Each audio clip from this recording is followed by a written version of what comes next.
এবং তার মধ্যে আরও আছে, ধরে নিন আরও দু একজন আসবেন। আমি যেটা 20 বলেছিলাম সেটা আসলে 22। লক্ষ্য রাখুন, আপনারা সব দেখতে পাবেন। सब पता चलेगा आप लोग।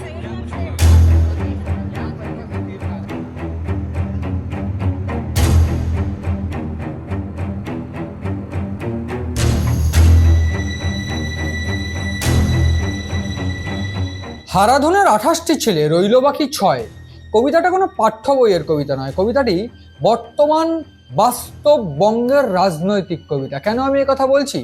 ইতিমধ্যে কাকলি ঘোষ দস্তিদার বিরোধী শিবিরের বৈঠক, সংসদীয় যে পরিষদীয় দল, সেই বৈঠকের জন্য দিল্লি পৌঁছচ্ছেন এবং দিল্লিতে যাওয়ার আগে তিনি বার্তা দিয়ে গেছেন যে 20 জন নয়, তিনি যেটা বলেছিলেন যে বিরোধী শিবিরে, অর্থাৎ এই যে মমতা বা একেবারে তৃণমূল বিরোধী যে শিবিরটা তৃণমূল থেকেই তৈরি হচ্ছে, সেই সংখ্যাটা 20 নয়, সেই সাংসদদের সংখ্যা 22টি হতে চলেছে। আমাদের কথাবার্তা তো যাদের সঙ্গে হয়েছিল, যারা যারা এই পশ্চিমবাংলার বর্তমান পরিস্থিতি গত 4-5 বছর বিশেষ করে যে জায়গায় গিয়েছিল তার বিরুদ্ধে যারা মত দিচ্ছিলেন তাদের সঙ্গে কথাবার্তা হয়েছিল এবং তার মধ্যে আরও আছে, ধরে নিন আরও দু একজন আসবেন। আমি যেটা 20 বলেছিলাম সেটা আসলে 22।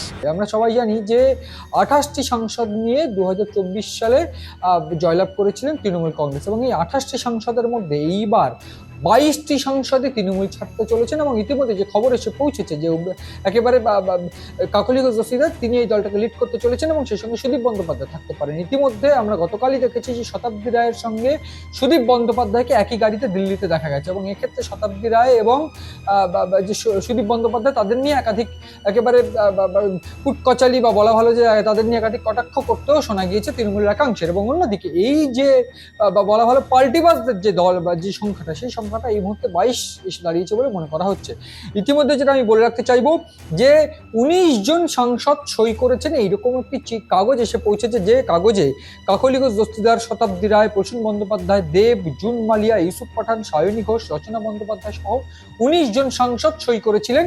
সেই রকম একটি কাগজ কিন্তু আমাদের কাছে এসে পৌঁছেছিল এবং সেই কাগজে মোট 19 জনের নাম ছিল, এবং তার পাশাপাশি যারা ছিলেন না সেই তালিকায়, সেই তালিকাটাও কিন্তু কিছুটা হলেও ছিল, যেক্ষেত্রে সত্যেন্দ্র সিনহা, মহুয়া মৈত্র, কীর্তি আজাদ, প্রতিমা মণ্ডল, সাজিদা আহমেদ, সৌগত রায়, কল্যাণ বন্দ্যোপাধ্যায়, অভিষেক বন্দ্যোপাধ্যায়রা ছিলেন।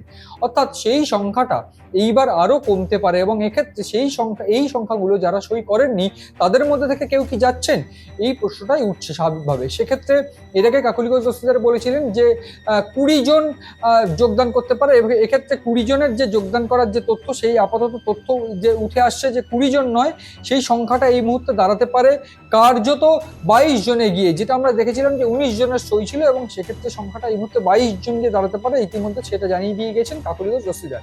এক্ষেত্রে বলে রাখা প্রয়োজন, তারা প্রত্যেকেই কিন্তু চিঠি দিয়েছেন এই মুহূর্তে, এবং তারা বৈঠক করবেন, বৈঠক করার পর তারা ঠিক করবেন, এবং তারা আগামীকালই আবার ফের ওম বিড়লা অর্থাৎ স্পিকারকে চিঠি দেবেন, এবং তারা বিরোধী ব্লকে বসতে চান বলে একটা ইতিমধ্যেই তারা কিন্তু একটা ব্লক গঠন করবেন বা সেইখানে তারা থাকবেন। সেক্ষেত্রে তৃণমূলের সঙ্গে তারা বসবেন না, এমনটাই কিন্তু সূত্রের খবর।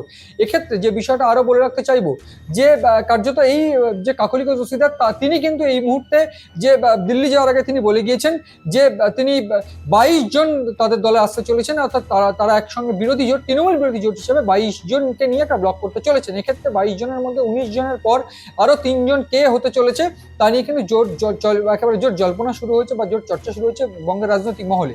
অন্যদিকে তারা এনডিএ কে সাপোর্ট করবেন কিনা তা নিয়েও কিন্তু একটা জোর জল্পনা শুরু হয়েছে। তারা কিন্তু প্রাথমিকভাবে মনে করা হচ্ছে তারা এনডিএ কে সাপোর্ট করবেন, তেমনটাই কিন্তু তিনি চিঠিতে লিখেছিলেন কাকলি ঘোষ দস্তিদারের, যে 19 জনের ব্লকের যে চিঠি ছিল সেইটাই।